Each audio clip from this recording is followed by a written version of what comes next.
2018 সালে স্বৈরাচারের দোসর জাতীয় পার্টির থেকে 2 কোটি টাকার বিনিময়ে মনোনয়ন চেয়েছিলেন। ওনাকে কেন রামগঞ্জের মানুষ ভোট দেবে?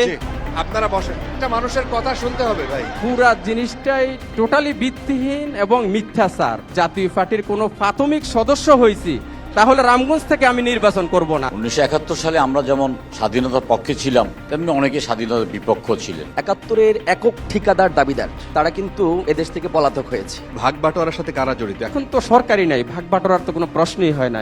আমরা হাত পাকা দিয়ে স্বৈরাচারে বাতাস করি না। সুস্থভাবে যায় জনগণ যায় ভোট দিতে পারবো।